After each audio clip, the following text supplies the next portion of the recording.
Okay, so last week, if you were here, we kind of jumped in every single one of the 4 Gospels, and we were kind of all over the place learning about as Jesus prepares for the end. Okay, so we are coming up to the end, but this is kind of where the Gospels get very interesting, because those last couple of months of Jesus' life, a lot happens. So there are some pretty major events. So last week we saw Jesus heal, we saw him pay his taxes, remember, in a really cool way. And he taught about forgiveness while also enduring his family's, acts of cruelty and mockery against him. So he's now left Capernaum and he's heading toward Jerusalem. This is the Feast of Tabernacles or Booths. Okay, so this is that family camping trip that we talked about. So they would all go to Jerusalem as a family, and this was about, we're talking about maybe September, October, so perfect season here. And they would camp outside of Jerusalem, and they would make their own tent, their booth, their tabernacle, and they would spend the week sharing stories, roasting marshmallows, having just a great family time together, telling stories about the Exodus, so about God's faithfulness in the wilderness. So this is the backdrop that Jesus is now going to teach against, okay? So let's start in John 7, and we're going to drop down to about verse 14, okay? So about the middle of the feast, Jesus went up to the temple and began to teach. The Jews therefore marveled, saying, "How is it that this man has learning when he has never studied?" Okay, so if you feel bad ever that you don't know the entire Bible, just remember that the Jews believed that was the norm. Not everybody got to study the Torah, but this guy comes along and it's like he wrote it. He knows every word of it. He knows how to interpret it.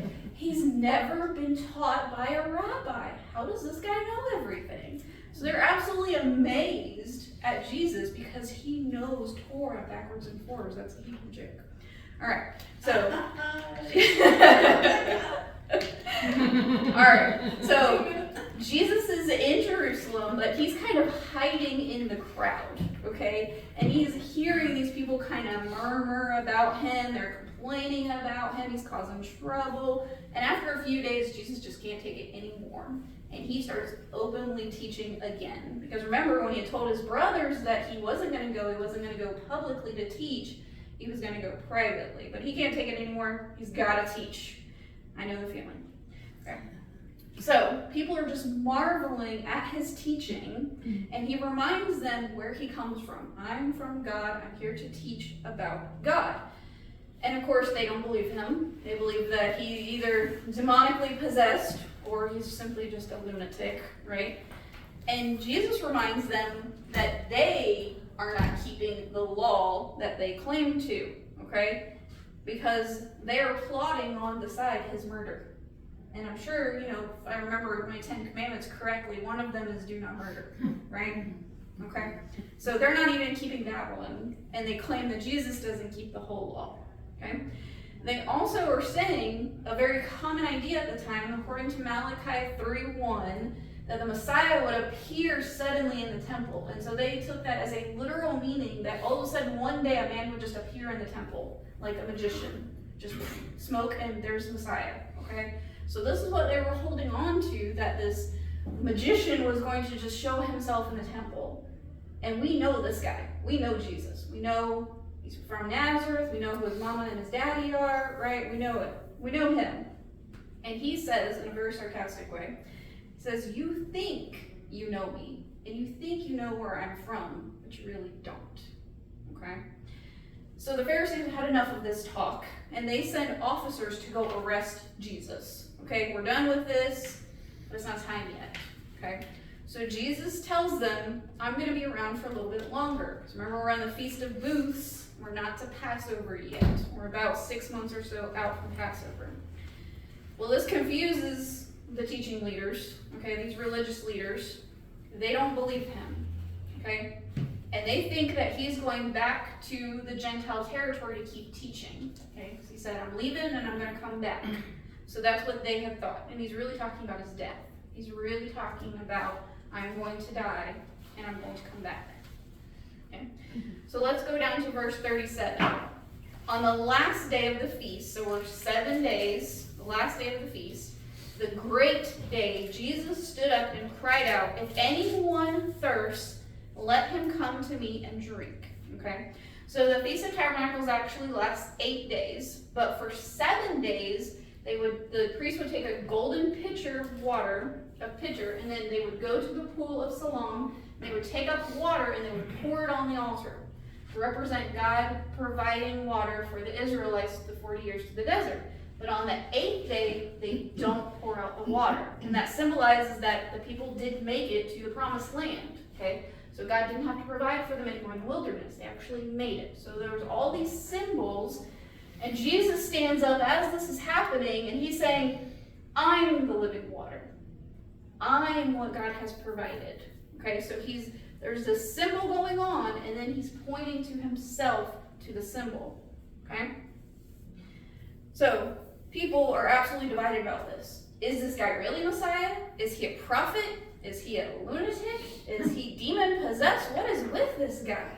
And they become more and more divided. Some people believe him. Some people think he's nuts. Okay? And he's causing a big scene here. Well, John tells us that Nicodemus, we met him very early on in John, but he has been trying to reason with these religious leaders. He's going, "Guys, this is not a guy you really want to judge too harshly here. Okay? There's something really about him." And they mock Nicodemus. And they ask him, "Are you one of the Galileans too? Are you a follower of this Jesus of Nazareth?" And they say, this is the religious leaders, "Search and see." Search your whole Torah and look. No prophet has arisen from Galilee. Well, they're wrong. They didn't study their Torah. Okay?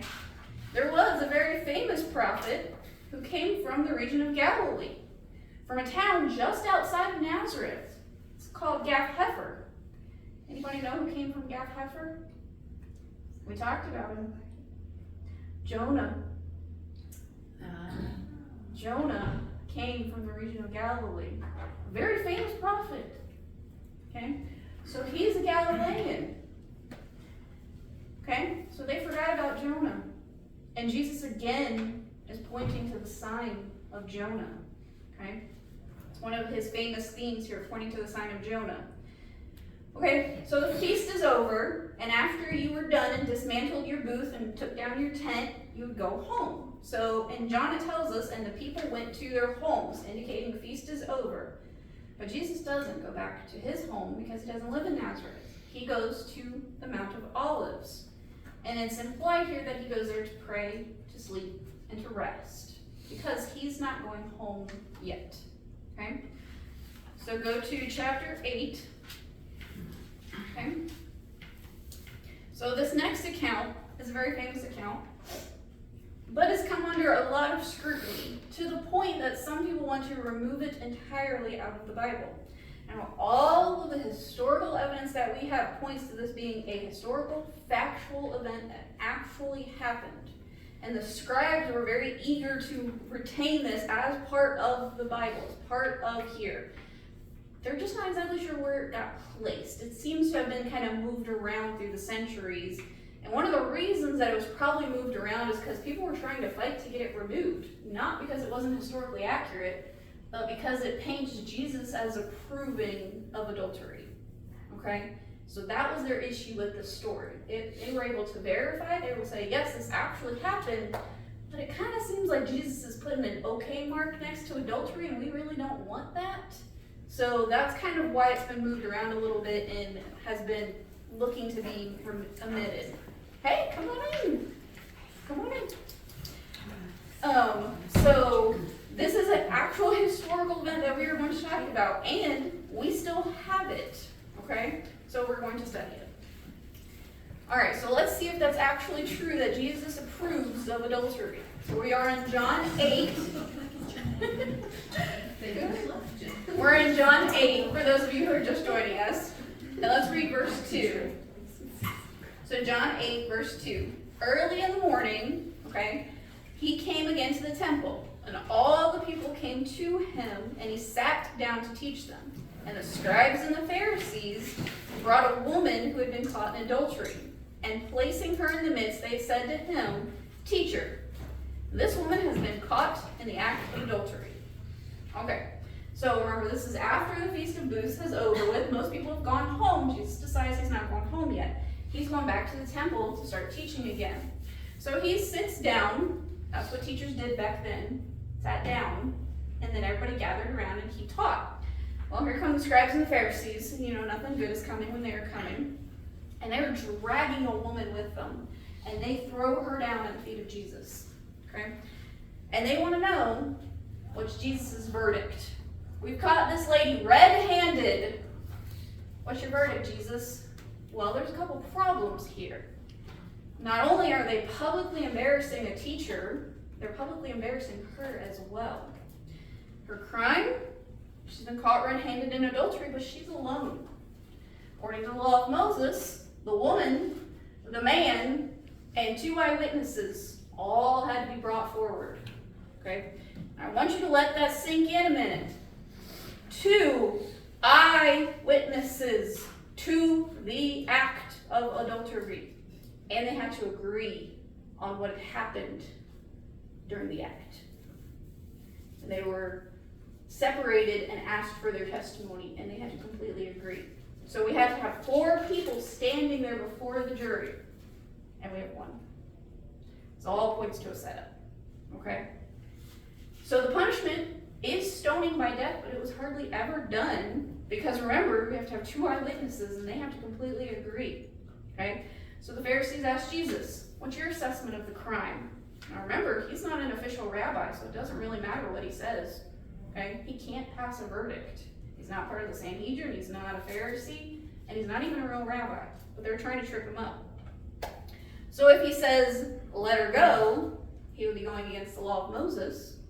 But if he says, stone her, he would seem cruel, and they didn't have the right to execute people. Rome had taken that away from them, so they were not allowed to execute people, even though they've tried a couple times with Jesus. Remember, they picked up stones to stone him a couple of times here.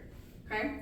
So instead of answering, Jesus bends down, and he starts writing in the sand, in the dirt, on the temple floor. Okay? He's probably trying to diffuse the situation here and let consciousness talk. Okay? So the Pharisees continue to ask him, what's your verdict? What is your verdict? Tell us what to do with this woman.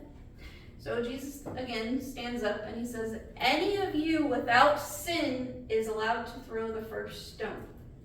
So according to Moses, the person who was allowed to throw the first stone was one of the eyewitnesses.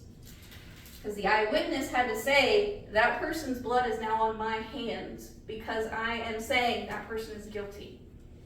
Okay? So I had to be free from the sin of perjury in order to say, I'm the one that's going to throw the first stone. We don't have 2 eyewitnesses here. So we can't throw the first stone. Okay?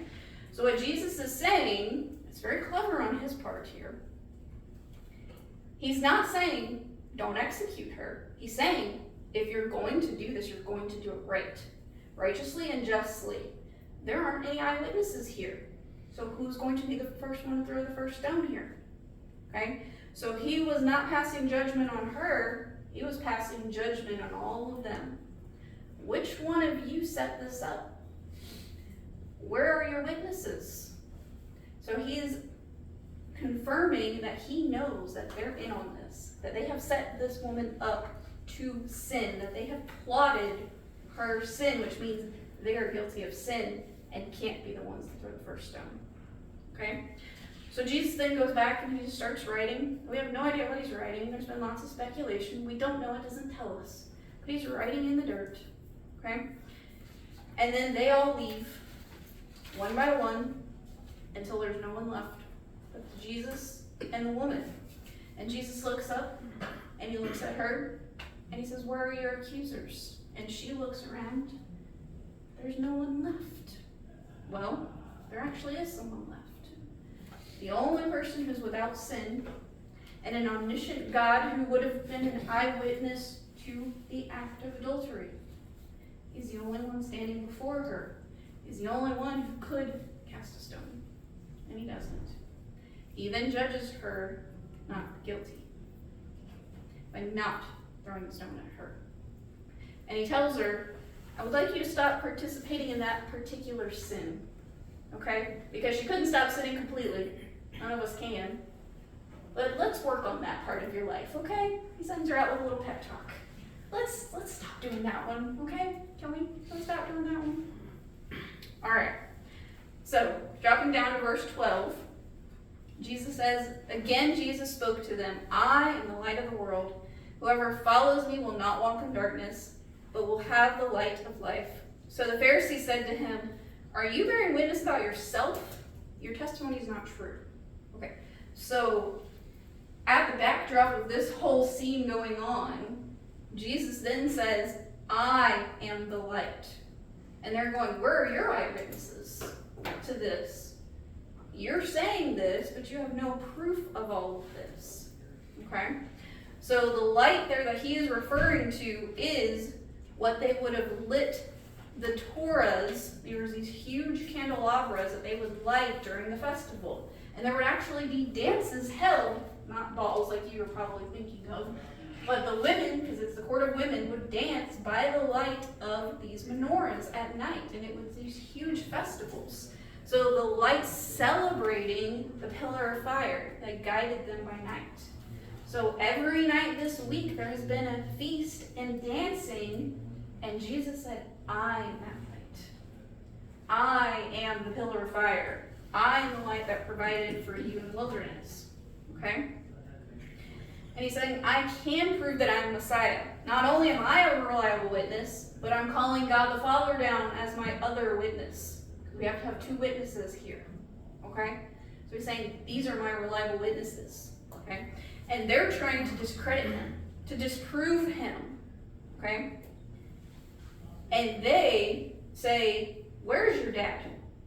Because they're thinking about Joseph, right? Joseph's probably dead. How dare you call a dead guy to act as your witness, your eyewitness? They're not realizing he's talking about God the Father here. So in verse 21, he says, so he said to them again, I am going away, and you will seek me, and you will die in your sin. Where I am going, you cannot come. So when Jesus dies, he knows where he's going. And he knows because these Pharisees and scribes aren't following him and aren't agreeing with him and don't see him as Messiah, they're probably not going where he's going. Jesus is trying to tiptoe here. He's basically saying, y'all are not going to follow me in the afterlife. Okay? We're going to be separated for all eternity here because you're not believing that I am Messiah. Okay? So he's kind of putting a judgment here on these Pharisees and scribes. And they are the religious leaders. They're the ones studying Torah. They're the ones guiding people to God. And he's saying, fellas, you're still missing the mark. You don't believe who I am. Okay? Now they twist his words, and they think that Jesus is going to commit suicide. Because that would be the only way that you can, know when you're going to die if you're the one that takes your own life. Right? They believed that at that time, anyone who committed suicide got the absolute worst eternal punishment. Okay? They were the ones completely tortured in the afterlife. So they're implying that not only will he commit suicide, but he is going to be eternally punished for what he's doing and saying. Okay? Well, they're obviously walking in darkness and they don't understand that Jesus is the light, that he is the Messiah, okay? And that he knows what's going to happen next. Okay? So rejecting the light. And he's calling them to just believe. Just believe who I say I am. Okay? He's very clear, very plain about his deity and who he is, and also what the will of the Father is. I'm going to come back to Jerusalem. I'm going to be handed over. I'm going to be tortured and killed, but I will rise again on the third day. Okay? And there's many in the crowd who believe him. And there's so many in the crowd who think he's nuts. Okay? Including the Pharisees. Alright, so drop down to verse 31. Okay? So Jesus said to the Jews who had believed him. So Jesus now turns away from the religious leaders and he's turning to the crowd because he knows some of them are starting to believe him. Those little seeds are starting to bloom in people. They're starting to believe him. Okay? And he says, if you abide in my word, you are truly my disciples, and you know the truth, and the truth will set you free. Okay? So he is talking to the crowd about this. The truth sets you free. And they say, we're already free. We are Abraham's descendants. We're a free people. God has deemed Abraham's descendants a free people. Are they a free people? Absolutely not. They're underneath Roman rule. They have been enslaved a number of times. If you read the Old Testament, they get enslaved all the time. They are not free people. And Jesus tells them while they are Abraham's descendants in a genetic sense, they do descend from Abraham, they are not his spiritual descendants. Okay? And they need the freedom that God is providing for them through Jesus. You are slaves and you don't know it, and I'm providing you freedom. Okay? Well, because they, don't really understand what Jesus is saying, they start a whole campaign here. They imply that they know the mystery around Jesus' mysterious birth. And they're saying, we are not illegitimate children, you are. This is a dig at Mary and Joseph. Okay? Because if you have a teenage girl who says that she's been pregnant by God, right? Okay? So they're digging at Jesus' reputation here. We're not illegitimate children, you are. Jesus simply answers, if God were truly your father, you would know me. You would know who I am. Okay? And then he tells them, they're children of the devil. You're children of Satan, because their desires matched the devil's desires, which was to kill, and to steal, and to destroy. And they're plotting Jesus' murder. Okay? So he sees right through them. Alright, drop down to verse 48. Then Jesus answered him and said, are we not right to say that you are a Samaritan and have a demon? And Jesus answered, I don't have a demon, but I honor my Father, and you dishonor me. So now they have reduced themselves to name calling, right? We couldn't discredit him as an eyewitness, okay? We couldn't discredit his genetic birth, so now we're just going to call him names. Now he's a half-breed and demonically possessed, okay? Because that's the level that we're going to now. Well, Jesus makes an incredible claim. He says, Abraham saw me and rejoiced that I would come.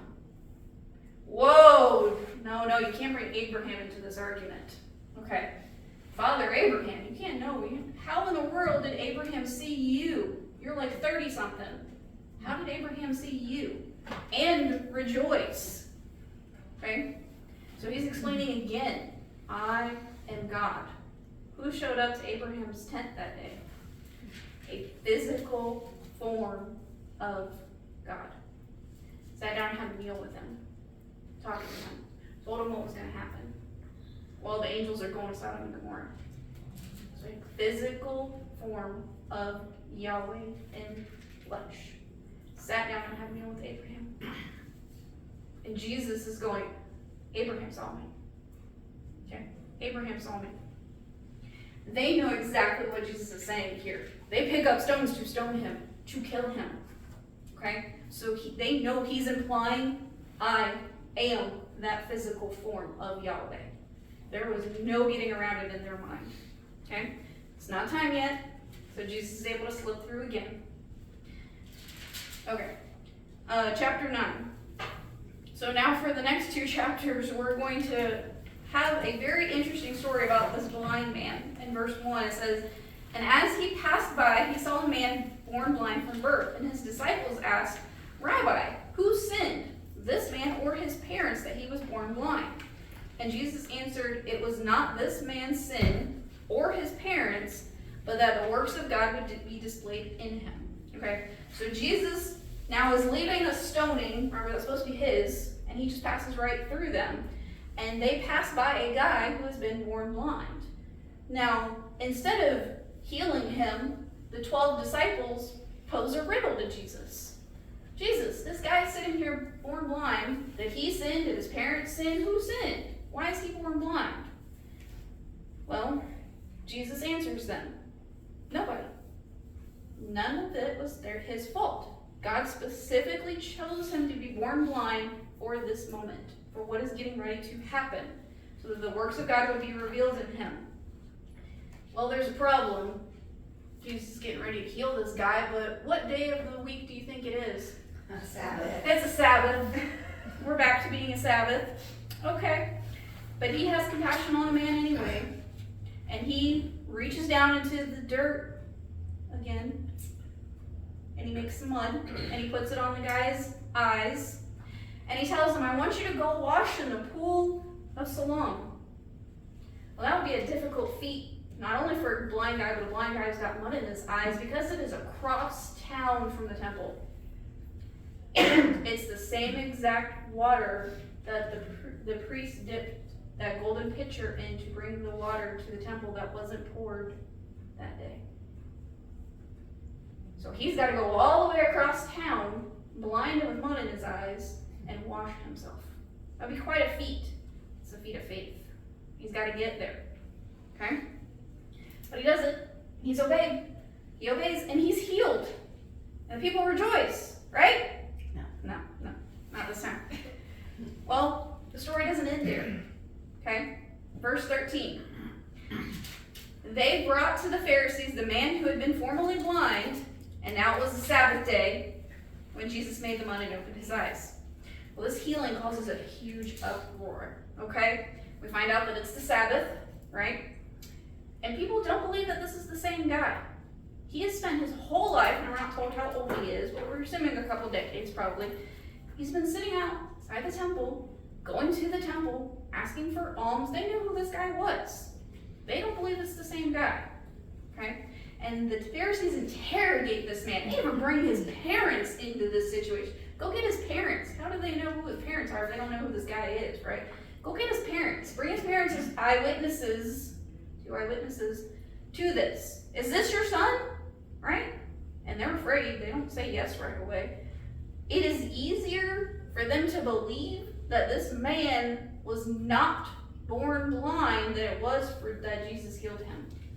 They have to believe, no, he wasn't really born blind. He was just faking all this time outside of Jesus healing him. Okay? That's the level that they're having to stoop here. And they ask him, what is your testimony? And he tells them all he knows. I was born blind. I met a guy named Jesus. He put some mud on my eyes and sent me to the pool, and I washed and I could see. That's all he knows. He doesn't know any more. And he goes, that's it. I was born blind. I met a guy named Jesus. I'm not blind anymore. And for that, they kick him out of the temple. And his parents don't testify to that, so they get to stay. Because they were terrified to be kicked out of the temple. That religious connection was more to them than their son. And he gets outed out of the temple. Okay, can't come back. Barred from being part of the worship. Barred from not being able to bring his sin sacrifice to the temple. Not being able to beg anymore at the temple. He's completely barred from being in the temple. But he can see now. He has his life back now. Well, Jesus, in verse 35, Jesus heard that they had cast him out, and he went to go find him and said, do you believe in the Son of Man? Okay? Because remember, he didn't see Jesus. He just knows about this guy named Jesus. So he goes and finds him and offers him an additional healing. Do you believe that I'm Messiah? Do you believe that I'm the Son of Man?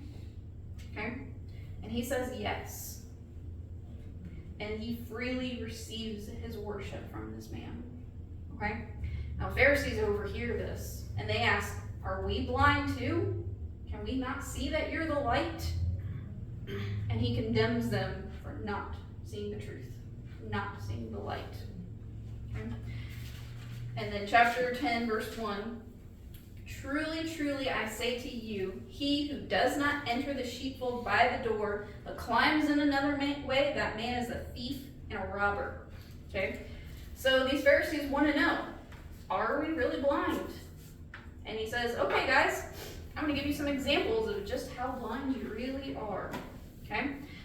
So they show that they were completely unhelpful and cruel to this man, interrogating him, bringing his parents involved, wanting to believe that he's been lying all this time about being blind, that he's lying about Jesus healing him. Okay? So they were compared to shepherds. These were the people who were supposed to be leading the sheep of Israel, leading the flocks, and they're not. Jesus compares them to robbers and thieves. Okay? The only way a true, legitimate shepherd takes care of his sheep is through care, love, sacrifice. And these people are not doing that to people who are following them. And a shepherd calls his sheep by name. If you've ever seen it, you could probably look it up on YouTube, Google it, it's fantastic. These sheep would mingle amongst goats and all of these different shepherds, and all a shepherd had to do was cry out or whistle, and his sheep would just come running, and all the other sheep would ignore him. And then another shepherd would make his cry, and all his sheep would go running after him, and the other sheep would ignore him. And they would just completely separate out. The shepherds didn't have to go, okay, this one's mine, that's Billy, come here, Billy. They didn't have to do that. They just stood off, and they say, come. And the ones that belong to him, they come, because they know his voice. Okay? So this is what Jesus is comparing. I am the true shepherd. You're a bunch of robbers and thieves trying to come take my sheep from me. Okay? And then he tells them another picture. So when they were out in the middle of huge fields, they would build these little sheep pens made of stones, whatever they could find, kind of stacked on each other. But because you're out in the middle of nowhere, you can't really build a door. So the shepherd would become the door. You get all your little sheep inside the stone walls, and then you, as the shepherd, would lay down in the opening. So you could keep your sheep in, and the wolves and the robbers out. So you literally became the door for your sheep. Okay? So Jesus is pointing to that, and he's saying, that's me, fellas, because I am the true shepherd. This is what I'm doing for my people. I'm keeping out the wolves and the robbers like y'all, and I'm keeping my sheep safe. Okay? So he's showing all of these pictures that they would have been very familiar with to point back to himself and the claims about himself. I am the good shepherd. I'm the light. I'm the living water. I'm the good shepherd. He's trying to paint all of these pictures for them. And some people believe him. And some people still think he's nuts. Okay? And we're getting more and more divided, just like the sheep. The true sheep from the not true sheep. The ones who can hear his words and the ones who can't. Now, I had one of my first pastors used to preach this message almost every year, and I loved it. It was entitled, Jesus is either a liar, he's a lunatic, or he's Lord. And it came from this passages that this is a question everyone needs to ask themselves about Jesus. Either he knew he was not God and he was completely lying, or he completely believed that he was really God and he was nuts, or he is everything that he has claimed he is and more, and he has to be Lord. Okay? So just like those people standing around him that day, they had to ask that question for himself. Is he lying? Is he a lunatic? Or is he really the Lord? Is he really Messiah?